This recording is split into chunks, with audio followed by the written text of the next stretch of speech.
Gopalakrishna Gokhale servants of India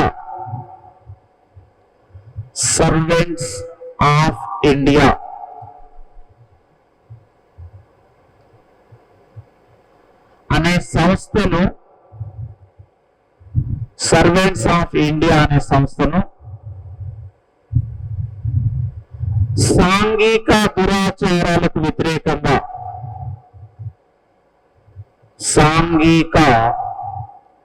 దురాచారాలకు వ్యతిరేకంగా పోరాటం చేయడం కోసం స్థాపించాడు. సాంఘిక దురాచారాలకు వ్యతిరేకంగా పోరాటం చేయడం కోసం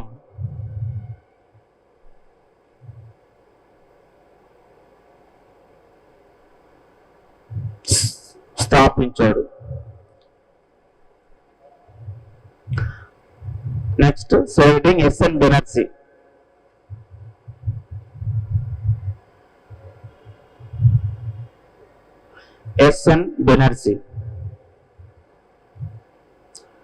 ఇతను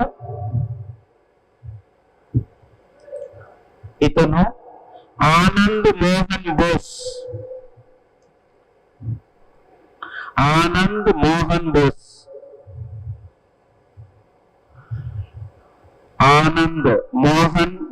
తో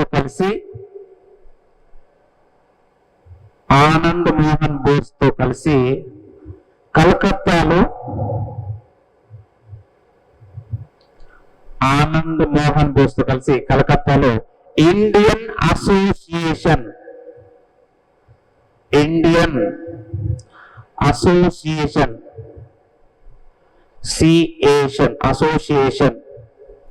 అనే సంస్థను స్థాపించాడు. ఇండియన్ అసోసియేషన్ అనే సంస్థను స్థాపించాడు.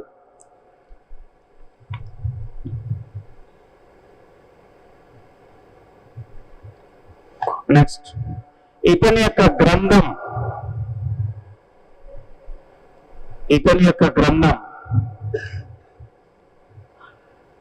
ఏ nation in the making. A nation in the making.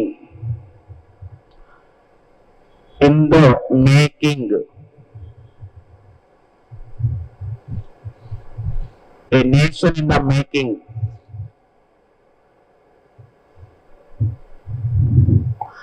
Next, ఇతను స్థాపించిన పార్టీ పేరు నేషనల్ లిబరల్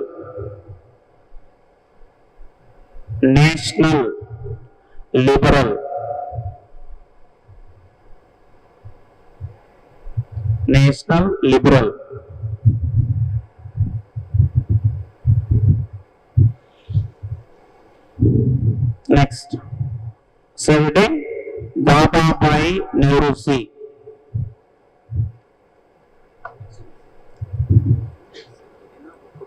ఒక్కటే యూజ్ చేయాలా?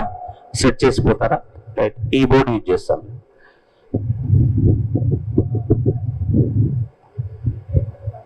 అది చేస్తే ఇది రావట్లా. పెడతావా? పెడితే నీ ఇష్టం. కనబడట్లేదా?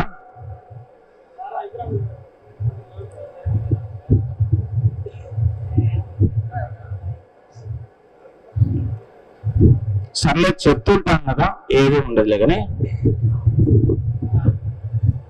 ఇంపార్టెంటే చెప్తాను, మిగతాది క్లాసే చెప్తుంటాం కాబట్టి నోట్స్, రన్నింగ్ నోట్స్ అదే. నెక్స్ట్ దాదాబాయి నౌరోజీ.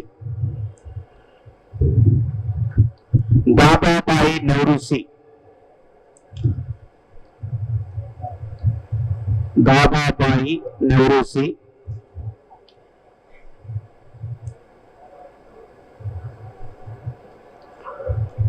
భారతదేశ క్రూర వృద్ధుడు,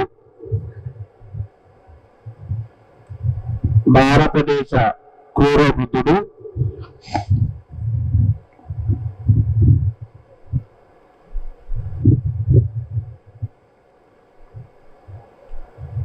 నెక్స్ట్ మొదటి ఆర్థికవేత్త, మొదటి ఆర్థికవేత్త,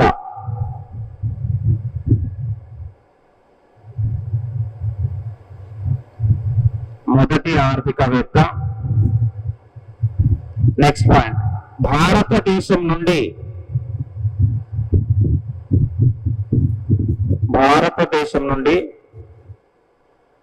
బ్రిటన్ పార్లమెంటుకు,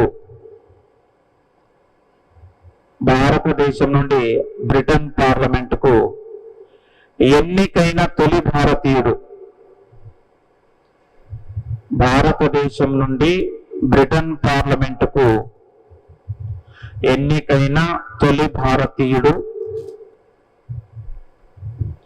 నెక్స్ట్, ఇతను ప్రాతినిధ్యం వహించిన నియోజకవర్గం ప్రిన్స్బరీ, ప్రిన్స్బరీ, ప్రిన్స్బరీ.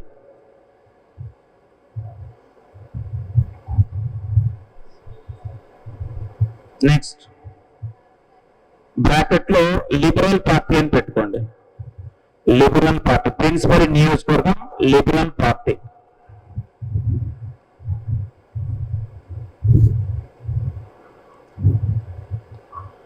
నెక్స్ట్, భారతదేశం నుండి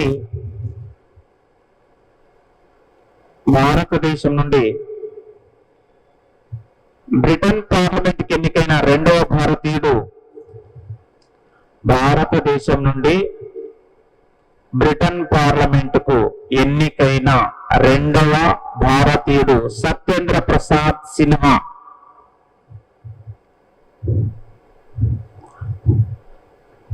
సత్యేంద్ర ప్రసాద్ సిన్హా.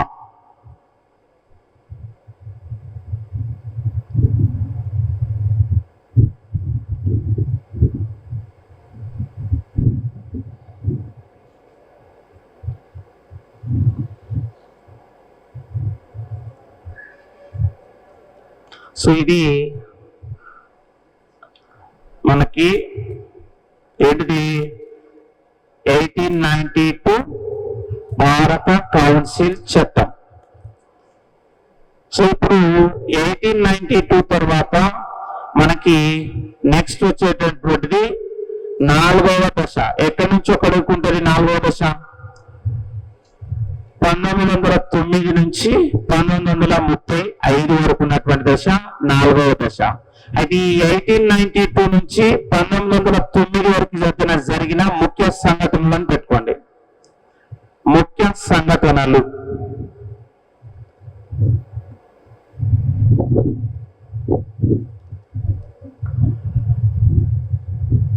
ఎస్, 1905 బెంగాల్ విభజన. బెంగాల్ విభజన.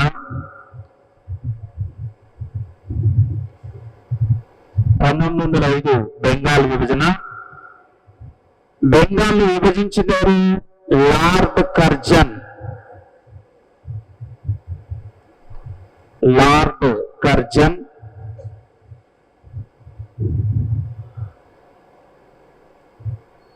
నెక్స్ట్, బెంగాల్ విభజనకి వ్యతిరేకంగా వచ్చిన ఉద్యమం. బెంగాల్ విభజనకు వ్యతిరేకంగా వచ్చిన ఉద్యమం వందే మాతరం ఉద్యమం. బెంగాల్ విభజనకు వ్యతిరేకంగా వచ్చిన ఉద్యమం వందే మాతరం ఉద్యమం.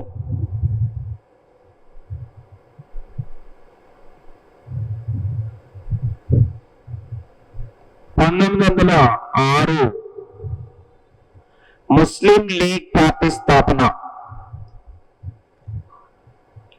ముస్లిం లీగ్ పార్టీ స్థాపన. ముస్లిం లీగ్ పార్టీ స్థాపన. దీనిని స్థాపించింది Salimullah Ali brothers. Salimullah Ali brothers.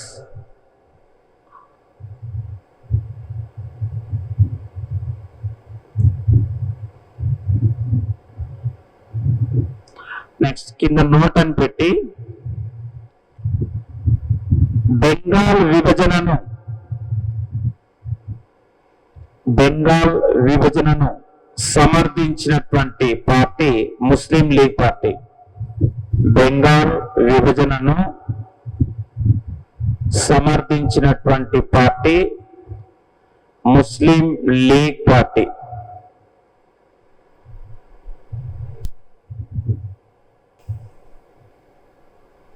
Next 1907 Surat INC సమావేశం. సూరత్ ఐఎన్సి సమావేశం. సూరత్ ఐఎన్సి సమావేశం. ఈ సమావేశంలోనే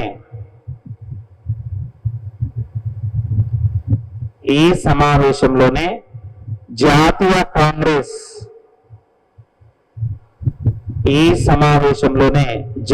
కాంగ్రెస్ రెండుగా చీలిపోయింది. మితవాదులు అతివాదులుగా. మితవాదులు అతివాదులు. సో ఇది 1892 నుంచి 1909 మధ్యన జరిగిన ముఖ్య సంఘటనలు ఇవి. సో నెక్స్ట్ 4వ దశ.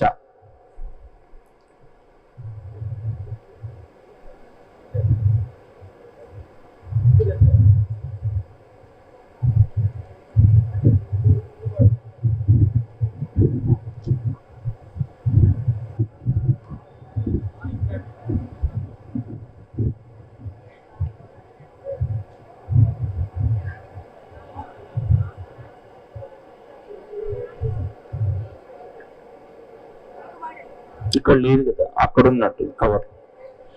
ఈ రెండిట్లు పోయింది. వస్తే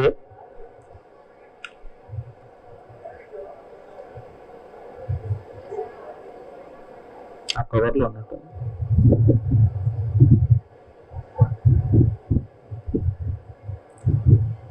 సో 4వ దశ.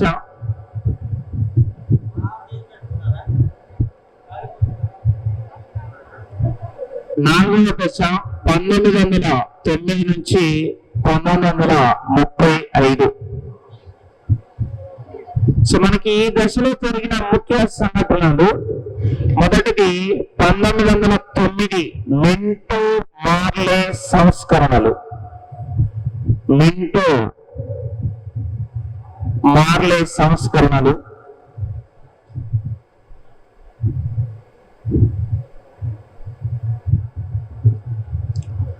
సో ఇక్కడ భారత రాజ్య కార్యదర్శి మార్లే, భారత రాజ్య కార్యదర్శి మార్లే, భారత రాజ్య కార్యదర్శి మార్లే మరియు భారత గవర్నర్ జనరల్ మింటోలు కలిసి, గవర్నర్ జనరల్ మింటోలు కలిసి ఈ చట్టాన్ని రూపకల్పన చేయడం వలన, ఈ చట్టాన్ని రూపకల్పన చేయడం వలన మింటో మార్లే సంస్కరణలు అని పిలుస్తారు. ఎవరెవరు దానిలో? రాజ్య కార్యదర్శి మార్లే and governor general of India Minto. ఈ మింటో అండ్ మార్లేలు కలిసి భారతదేశానికి సంబంధించినటువంటి దాంట్లో ఒక చట్టాన్ని రూపొందించారు. అందుకోసమే మింటో మార్లే సంస్కరణ అని చెప్తాం.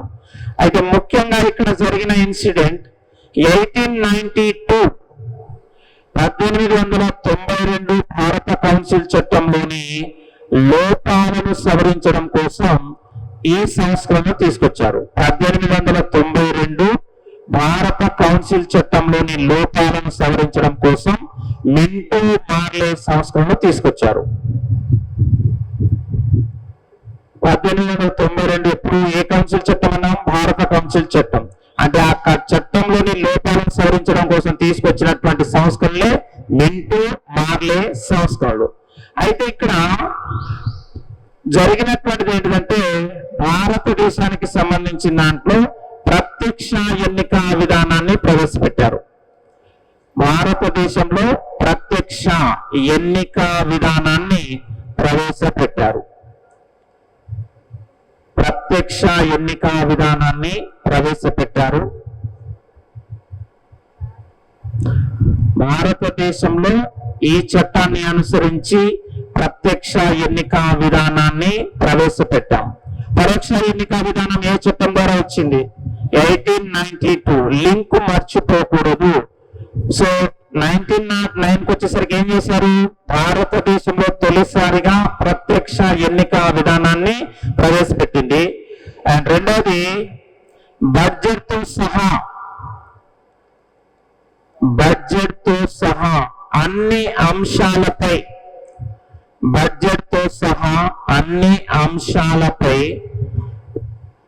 ప్రశ్నించే అధికారాన్ని కేంద్ర శాసన మండలిలో భారతీయులకి అవకాశం కల్పించింది. బడ్జెట్ తో సహా అన్ని అంశాలపై ప్రశ్నించే అధికారాన్ని కేంద్ర శాసన మండలిలో భారతీయులకి అవకాశం కల్పించింది. అంటే వాస్తవానికి ఇప్పుడు ఏం చెప్తున్నాం మనం ఇక్కడ? గతంలో 1892 కౌన్సిల్ ఏం చెప్పింది? బడ్జెట్ మినహాయించి మిగిలిన అంశాలపై ప్రశ్నించవచ్చు అన్నారు. ఇక్కడ ఏం చేశారు? బడ్జెట్ తో సహా అన్ని అంశాలపై ప్రశ్నించే అధికారాన్ని భారతీయులకు కల్పించింది. ఎక్కడ? కేంద్ర శాసన మండలిలో. బడ్జెట్ తో సహా అన్ని అంశాలపై ప్రశ్నించే అధికారాన్ని భారతీయులకు కల్పించారు. నెక్స్ట్ ఇంపార్టెంట్, అది పెద్ద ఇంపార్టెంట్ ఏం కాదు. నెక్స్ట్ ఇంపార్టెంట్ అయిన విషయం ఇది. భారత గవర్నర్ జనరల్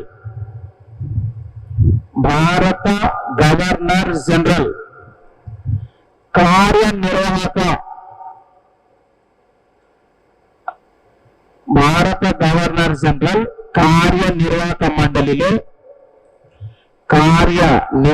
మండలిలో తొలిసారి భారతీయులకు అవకాశం కల్పించారు. భారత గవర్నర్ జనరల్ కార్యనిర్వాహక మండలిలో తొలిసారి భారతీయులకి అవకాశం కల్పించారు. ఈ విధంగా కార్యనిర్వాహక మండలిలో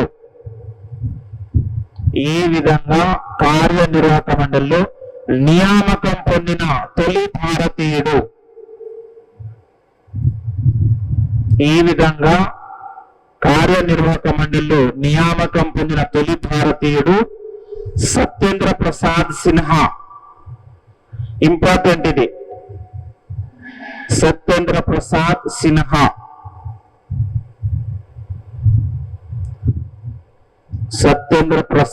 ఇంతకుముందు పేరు రాసాం, అక్కడ ఉంటే చూసుకోండి.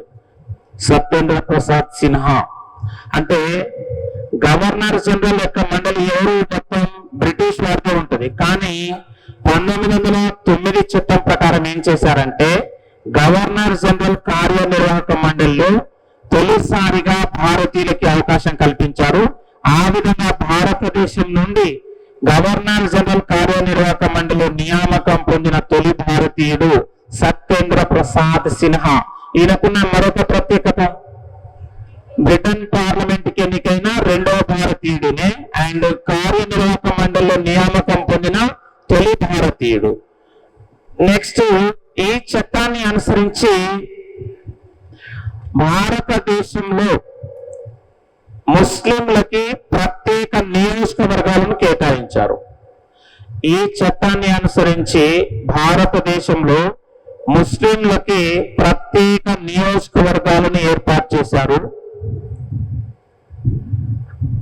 అందుకే భారతదేశంలో ముస్లింలకి ప్రత్యేక నియోజకవర్గాలను ఏర్పాటు చేశారు.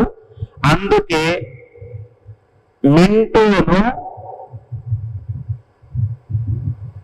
మత నియోజకవర్గాల పితామహుడు అని పేర్కొంటారు. మింటోను మత నియోజకవర్గాల పితామహుడు అని పేర్కొంటారు. సో ఒక్క నిమిషం వినండి. ఇక్కడ ఏమన్నాడంటే 1906లో ఏం స్థాపించబడింది? ముస్లిం లీగ్ పార్టీ స్థాపించింది. సో దాన్ని స్థాపించింది ఎవరంటే సలీముల్లా అలీ బ్రదర్స్. ఎక్కడ స్థాపించారంటే వాళ్ళు ఢాకాలో స్థాపిస్తారు. అయితే అప్పటికే కూడా జిన్నా అంటూ ఉండేవాడు. ఏమని అంటే మేము ముందు భారతీయులం, తర్వాతే ముస్లిమ్స్ అనేవాడు. ఎవరు? జిన్నా.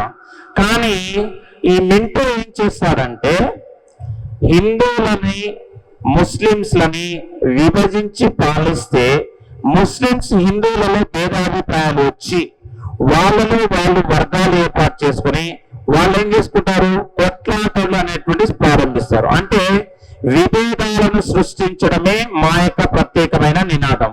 అంటే అప్పటి వరకు ముస్లిం సోదరులకి కూడా ఏ రోజు కూడా వారు ప్రత్యేకమైనటువంటి నియోజకవర్గాలను కానీ లేదా ప్రత్యేక దేశాన్ని కావాలని డిమాండ్ చేయలే. కానీ ఆ విధంగా వాళ్ళు ఉసుగొల్పింది ఎవరంటే మింటో. ఏం చేశాడు? 1909లో మొట్టమొదటిసారిగా భారతదేశంలో ముస్లింలకి ప్రత్యేక నియోజకవర్గాలను ఏర్పాటు చేస్తాడు.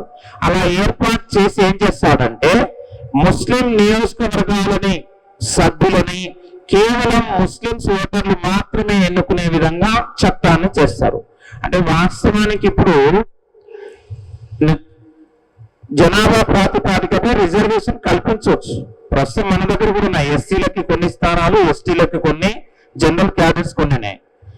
ఇప్పుడు ఎస్సీ స్థానాల్లో కేవలం ఎస్సీ ఓటర్లు వేస్తున్నారా లేదా ఎస్టీ స్థానాల్లో ఎస్టీ ఓటర్లు వేస్తున్నారా?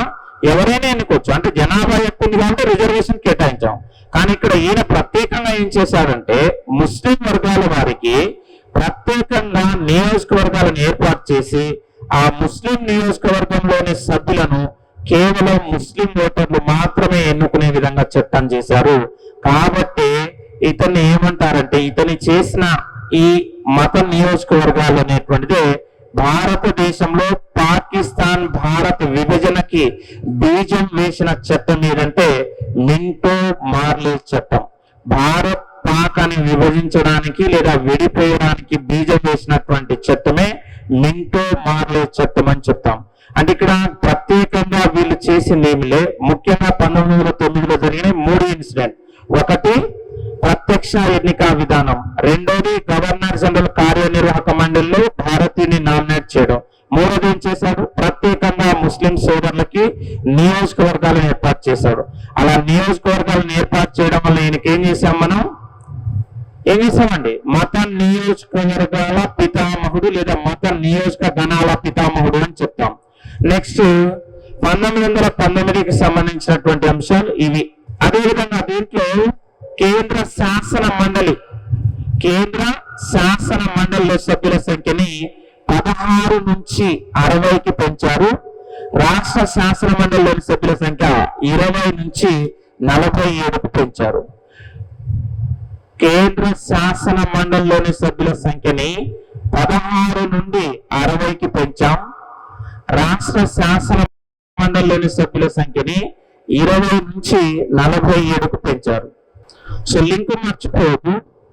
1861 దగ్గర ముగ్గురు ఉన్నాం భారతీయులకు సంబంధించిన నామినేట్. 1892 6 మెంబర్స్ అండ్ 1892 దగ్గరకు వచ్చేసరికి పరోక్ష ఎన్నిక విధానం అండ్ 1909 వచ్చేసరికి ప్రత్యక్ష ఎన్నిక విధానం. 1892లో కౌన్సిల్లోని సభ్యుల సంఖ్య 10, 16, 8, 20. 1909కి వచ్చేసరికి 16 కాస్త 60 అయింది, 20 కాస్త 47కు పెరిగింది. సో ఇది 1909కి సంబంధించిన అంశాలు.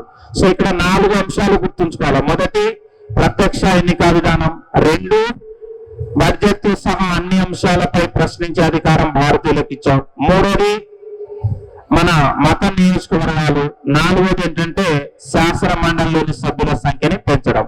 16 నుంచి 60 కేంద్ర శాసన మండలి, రాష్ట్ర శాసన మండలిలో 20 నుంచి 47కి పెంచారు. సో ఇది 1909. ఇప్పుడు 1909 తర్వాత వచ్చేది 1919. అయితే 9 నుంచి 19 మధ్యన జరిగిన ముఖ్య సంఘటనలు పెట్టుకోండి. ముఖ్య సంఘటనలు ఇయర్ వైజ్ గా రాసుకోండి, ఒక్కొక్కటి చాలా ఇంపార్టెంట్. లాస్ట్ ఇయర్ గతంలో చాలా సందర్భాలు అడిగాడు. ఫస్ట్ 1911 పెట్టండి. 1911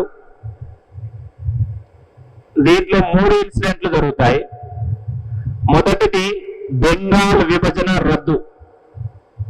1911 అని పెట్టండి. మొదటిది బెంగాల్ విభజన రద్దు.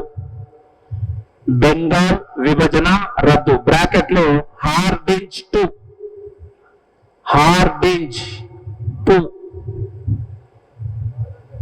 గవర్నర్ జనరల్ హార్డింజ్ 2 ఈయన రద్దు చేశాడు.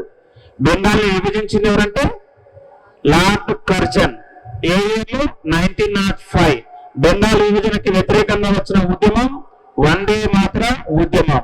1911 వచ్చేసరికి ఏమైంది? బెంగాల్ విభజన రద్దు అయింది. ఎవరు రద్దు చేశారు? హార్డింజ్ 2. నెక్స్ట్ ఇది ఒకటి. రెండవది భారతదేశ రాజధానిని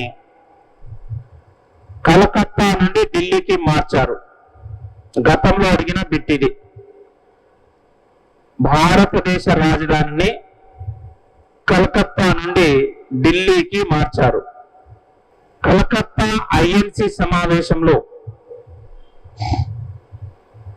మూడోది కలకత్తా ఐఎన్సి సమావేశంలో తొలిసారిగా కలకత్తా ఐఎన్సి సమావేశంలో తొలిసారిగా జనగణమనను ఆలాపించారు. జనగణమనను ఆలాపించారు. పాడారు. జనగణమనను రాసింది రవీంద్రనాథ్ ఠాగూర్. సో ఈ 3 ఇన్సిడెంట్లు కూడా ఏ ఏళ్ళు జరిగాయి?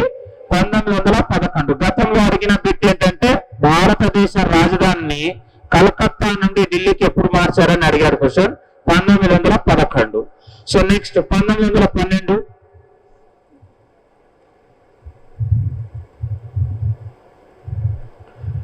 1912లో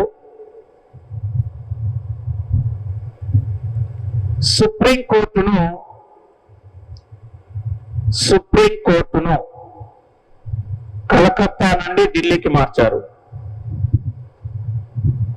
సుప్రీంకోర్టును కలకత్తా నుండి ఢిల్లీకి మార్చారు.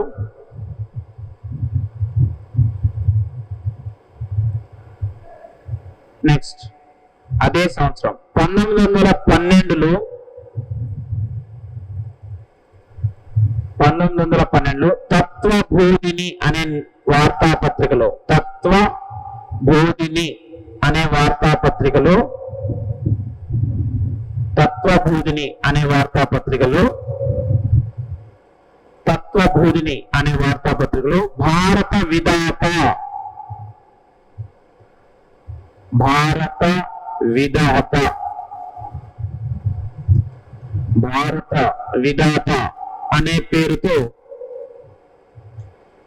భారత విధాత అనే పేరుతో జనగణమనను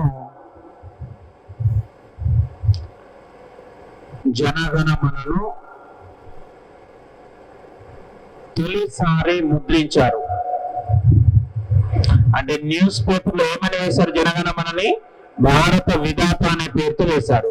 ఏ న్యూస్ పేపర్ అది? తత్వబోధిని అనే వార్తాపత్రికలో భారత విధాత అనే పేరుతో జనగణమన అనేటువంటి దాన్ని న్యూస్ పేపర్ లో ఆర్టికల్ గా వేశారు. నెక్స్ట్ 1913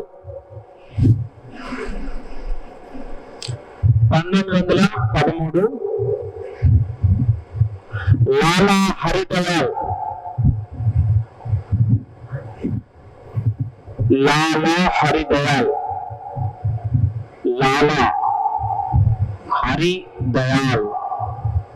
అమెరికాలోని శాన్ ఫ్రాన్సిస్కోలో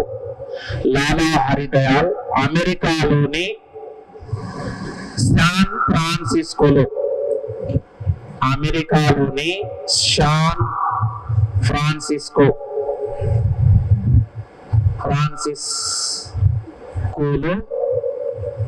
గదర్ పార్టీని స్థాపించాడు. గదర్ పార్టీని స్థాపించారు. సో ఇప్పటివరకు ఎన్ని పార్టీలు చూసాం? ఇక్కడ 2 పార్టీల పేర్లు చూసాం. ముస్లిం లీగ్ ఒకటి 1906, 1913 గదర్ పార్టీ. ఎవరు స్థాపించారు? లాలా హరిదయాల్.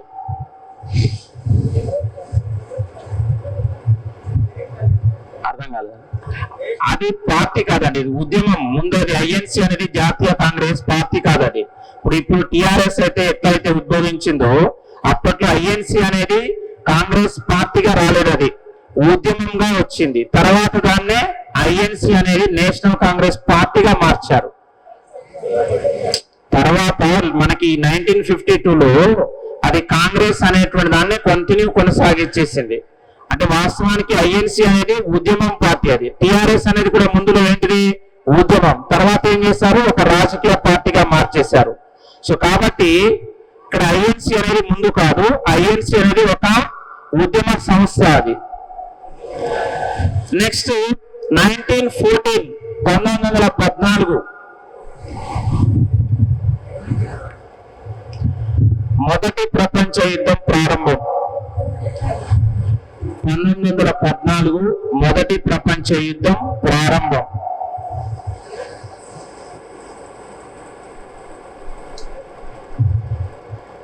నెక్స్ట్ 1915 జనవరి 9న గాంధీజీ సౌత్ ఆఫ్రికా నుండి భారతదేశానికి రాక. 1915 జనవరి 9న గాంధీజీ సౌత్ ఆఫ్రికా నుండి భారతదేశానికి రాక. 1916 అనిబీ సెంట్ అండ్ తిలక్లు కలిసి అనిబీ సెంట్ మరియు తిలక్లు కలిసి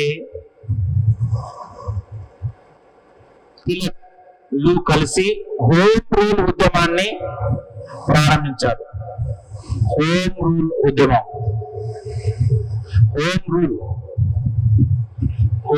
ఉద్యమాన్ని ప్రారంభించారు.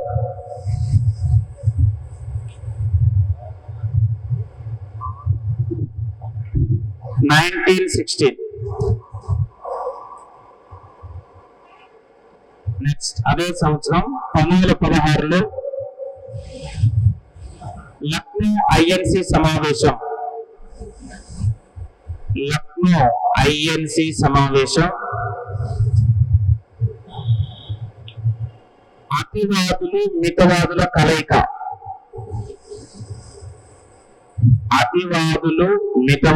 కలయిక విడిపోయినప్పుడు సూరత్ ఐఎన్సి సమావేశం. ఏ ఇయర్లో? 1907. కలిసినప్పుడు 1916. వీళ్ళు కలవడంలో కీలక పాత్ర పోషిస్తారు అనిబీ సెంట్. నెక్స్ట్ 1917 చంపారన్ ఉద్యమం.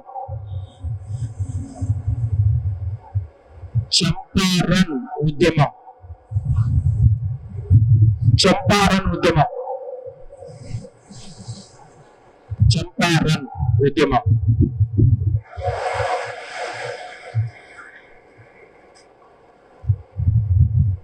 1918 ఖేదా ఉద్యమం. 1918 ఖేదా ఉద్యమం.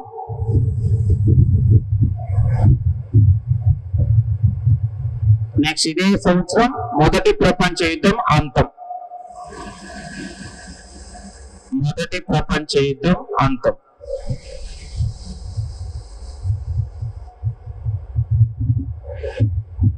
ఇక నెక్స్ట్ మనది 1919 మాంటే చేమ్స్ఫోర్డ్ సంస్కరణలు.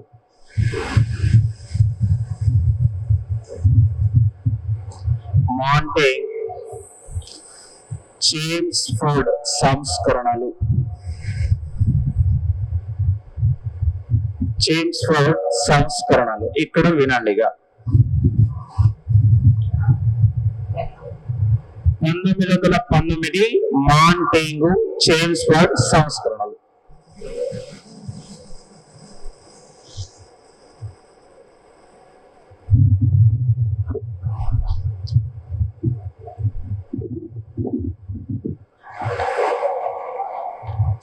వినండి.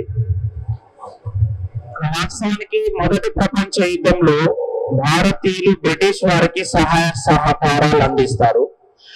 ఈ మొదటి ప్రపంచ యుద్ధంలో భారతీయులు బ్రిటిష్ వారికి సహాయ సహకారాలు అందిస్తే వాళ్ళు ఏమని ప్రామిస్ చేస్తారంటే పాక్షిక స్వాతంత్రం అనేది కల్పిస్తామని హామీ ఇస్తారు. కానీ మొదటి ప్రపంచ యుద్ధం ముగుస్తుంది, పాక్షిక స్వాతంత్రం అనేది రాదు.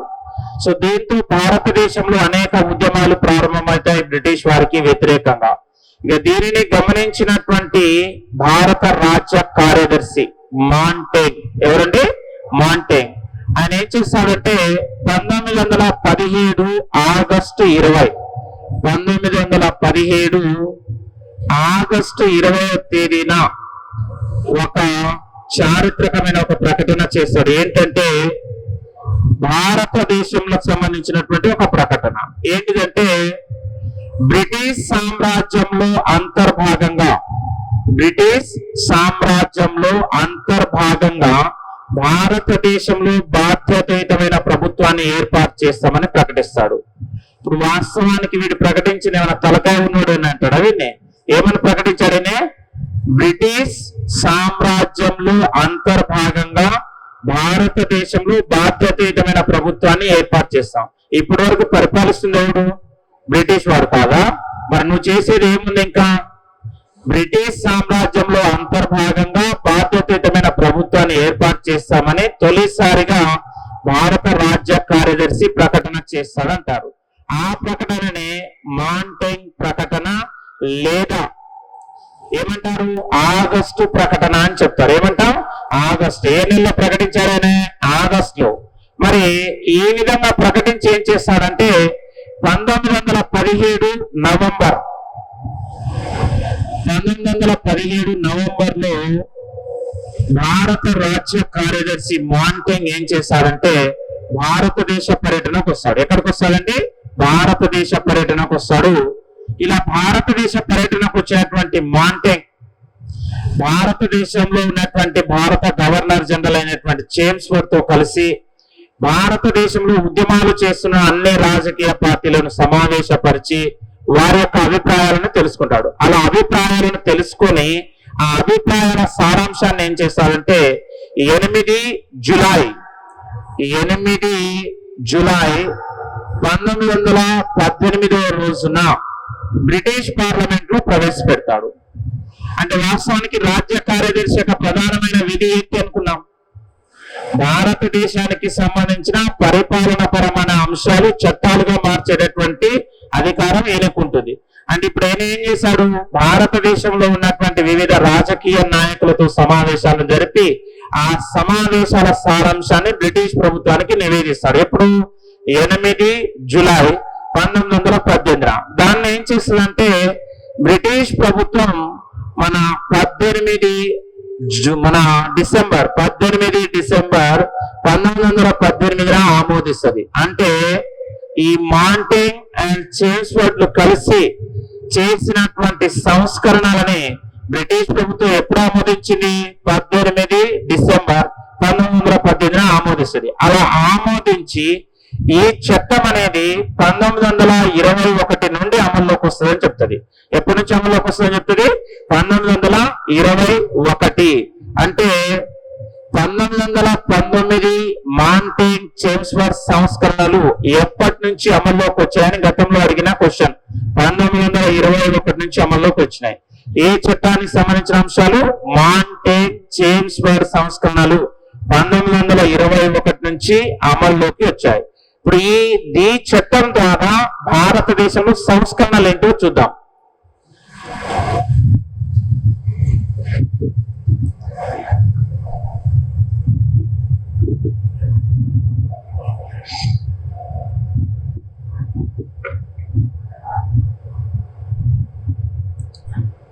సో జాగ్రత్త చూడండి.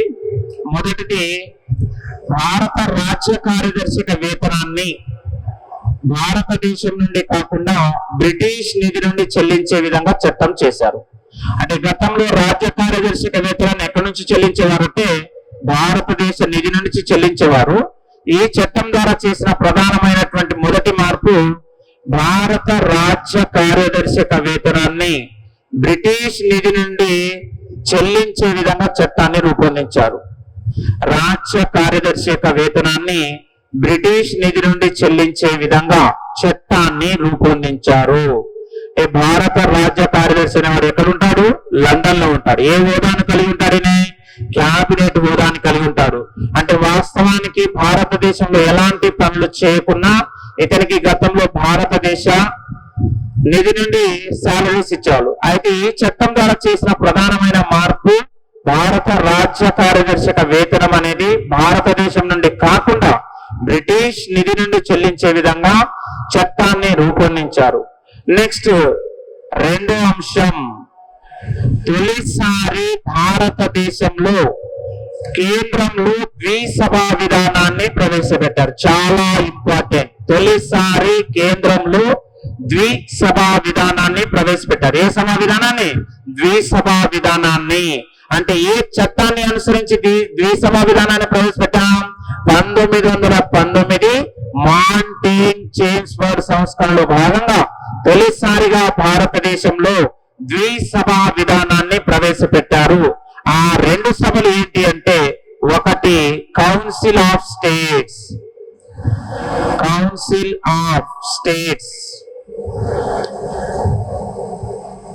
రెండోది Legislative Assembly,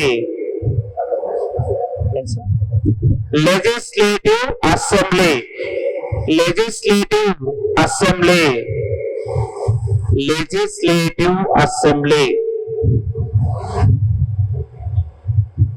Council of States, అదేవిధంగా రెండోది లెజిస్లేటివ్ అసెంబ్లీ. అంటే ప్రస్తుతం భారతదేశంలో వినియోగిస్తున్నటువంటి లేదా అమలు అవుతున్నటువంటి ద్విసభా విధానం ఎక్కడి నుంచి వచ్చింది? 1919 మాంటేగ్ చేమ్స్ఫర్డ్. ఎక్కడి నుంచి? 1919 మాంటేగ్ చేమ్స్ఫర్డ్. కాబట్టి మాంటేగ్ చేమ్స్ఫర్డ్ సంస్కరణలు ఎప్పటి నుంచి అమలులోకి వచ్చినాయి? 1921. 1921 లో అమలు పరిచిన తొలి విధానం రాజ్య కార్యదర్శి యొక్క వేతనాన్ని బ్రిటిష్ వారి నుండి చెల్లించే విధానం.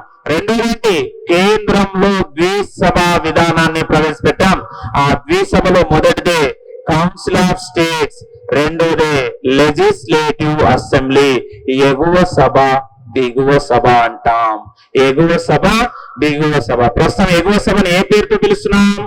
రాజ్యసభ. దిగువ సభ అంటే లోక్సభ. కాబట్టి రెండు సభలకు సంబంధించినటువంటి విధానం ద్విసభా విధానం అనేది 1921 లో ఇంప్లిమెంట్ చేశాం.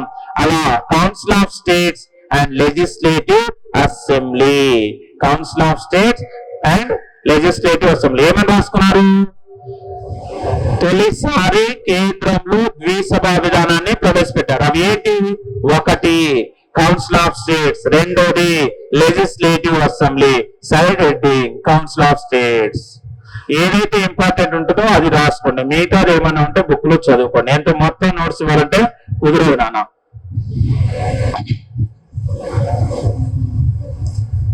Council of states, side heading council of states రాసుకోండి. ఫస్ట్ పాయింట్, దీనిలోని సభ్యుల సంఖ్య 60 మంది. దీనిలోని సభ్యుల సంఖ్య 60 మంది.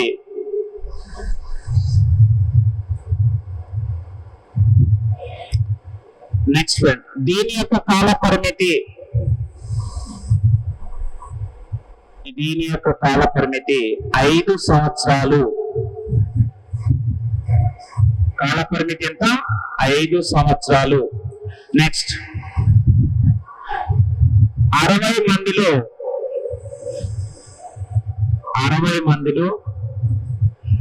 34 మంది ప్రత్యక్షంగాను 36 మంది 26 మంది పరోక్ష ఎన్నిక విధానంలో, 26 మంది పరోక్ష ఎన్నిక విధానంలో గవర్నర్ జనరల్ చే నామినేట్ చేయబడతారు. గవర్నర్ జనరల్ చే నామినేట్ చేయబడతారు.